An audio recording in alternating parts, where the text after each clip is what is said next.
So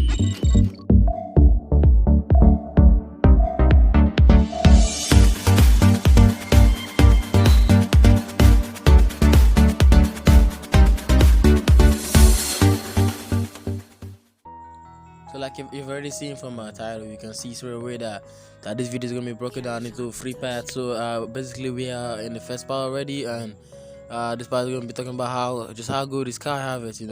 Yeah, Kai Havertz is actually a German player with 11 goals and 5 assists already. He plays for Bayern Leverkusen at the moment.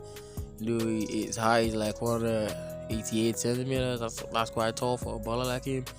The player got a lot of techers in him, see the style of play very similar to Mesut Ozil, but the difference between him and Ozil is that he has a little bit more of a goal scoring threat, not just assist and passes. And the player is a very good player, and I actually love the player because look at the way he plays his game, and the player has the ability to play in different positions, not just as random number 10 or just a creative player on the team. He can play down the right. He can play as true central midfielder. He can play as your attacking number 10, and he can play on the left. He can play on recently he's been playing false 9. So he's got the connectivity between the defense and the attack, and he actually does very well in the final third and also the center third because he has the ability to drag the ball down from deep, and he's got a lot of skills in him. So yeah, but the thing is, what's gonna be Kai Havertz's next big move? Recently we have seen links with him and Chelsea. We know that every good player is linked with Barca. Every good player is gonna be linked to Real Madrid, stuff like that. But here the problem here is that recently the massive signings from the Bundesliga have actually struggled a bit. The big signings like the big youngsters that were signed last summer and the summer before last summer, I've actually seen a little bit of issues in them. Like they've actually struggled to rekindle that form that made their new team to purchase them from their old team. Like for example, just take a look at Joe Felix. For example, Joe Felix has actually not been the same player.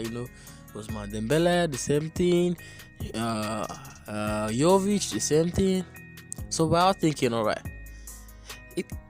is this bounce actually gonna affect Kai Havertz too? Yeah, in football, it's a little bit of a conspiracy theory that people talking about saying things like this is something called the Dortmund bounce. See what happened to Dembele and what happened to Mkhitaryan after his move, Mario Götze. So it's a little bit iffy in it because we all know Kai is balling at the moment. He's just 20, so is it too early for him to make the big move? If you look at the price tags attached to his head, you'll be seeing things like your 90 million, 100 million, 70 million. I'm like, okay. Understand the fact that the lad is 20, he's just 20. So when y'all putting that kind of amount on his head, I don't know what you're doing. And yeah, I've seen people also try to compare the player with Michael Ballack. No, come on. Kai is a different player from Ballack. Kai is a little bit more complete than Ballack. Ballack is actually more in the center there. Yeah, but all due respect to Ballack actually a baller too. He's got a lot of long shots in him. He covers a lot of ground. He moves the ball quickly. That's what I'm talking about. Same thing for Kai, but Kai is a little bit more he's got more dribbling and he's a lot more versatile. Yeah, imagine Kai Havertz playing as a false nine. That's amazing. And it's tall, so he can hit the ball in. So yeah, these things are just what they are. So basically, when I see Kai play, I see a lot of promise in the player. But recently when we are watching the Bundesliga, we can discover something. What is that? Space in it. There's a lot of space and time on the ball. You spend more time on the ball in the Bundesliga than you do when you play in Premier League. So a potential move to the Premier League, is it too risky? I think so. But you never know, right? That one's no football. You never know. You can see a player play so well for another team, but when he makes the move out, his performance actually change. So that's why most times people are advised not to just stick around and just say a player cannot do what he can do basically because of what he's done in another club. Football is more than just walking around and just saying, alright, this player can do this because he did that and did that and did that. You know what I mean? So yeah, these are my thoughts on Kai Havertz, but But the question is just how good can Kai Havertz be? But the truth is, Kai Havertz has this guy as a starting point. The player can only keep getting better and better and better. So it's just a matter of time before we just start seeing what Kai can do. So in my opinion, Kai Havertz is a player that can surely give you 10 goals and 10 assists with standard players around him. So if he comes to Chelsea and he joins up with your Masons, your Callums, your Ruben, your Hakim, your Tammy, people might be thinking, all right, it's kind of gonna come and block a place for like a Mason or and Hakim Ziyech. No, please don't say that. Don't even mention that. The truth is, Kai Havertz is gonna come and block the place of Ross Barkley, not Mason, not Hakim Ziyech, not Callum, not Christian, not Tammy. Kai is not actually a direct competition for anybody in the team because he can play as winger, can play as false nine, can play as center midfield. Okay, does that mean Kai Havertz is a opponent to like your Kovacic because he can play center midfield? No, so it's all down to the kind of game and kind of team we're playing in the game, and to the gaffer to make his final decision. So I just think Kai Havertz has his sky to limit, and everything he can do is up to him. So he just have to work hard and do what he gonna do. So that's just it.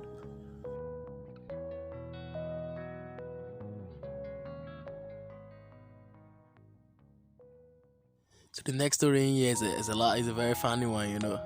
Actually, when I saw this news, I was like, oh my god, bro. RB Salzburg actually lifting their trophy that they won, the Austrian Cup. Obviously RB Salzburg on another level in Austria. They're doing what they do, and yeah, come on. Like when I say the trophy lift, I just picture Liverpool in their shoes.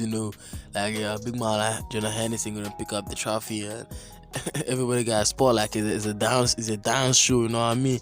Like there was like 1.5 meter gap between the players, and yeah, and their fans were outside with the cars. But obviously it was a good performance from them because like a 5-0 victory. It's inevitable. We all know that RB Salzburg are on another level. So, and do not look down on RB Salzburg because obviously that's where Erling Haaland is coming from. I'm not gonna say much about him. You know who he is, Erling Haaland. So yeah, that's just what it is, team. So at the moment we just have to keep on providing you guys with the content and just keep everybody updated and to see what's going on. And yeah, it's heading in.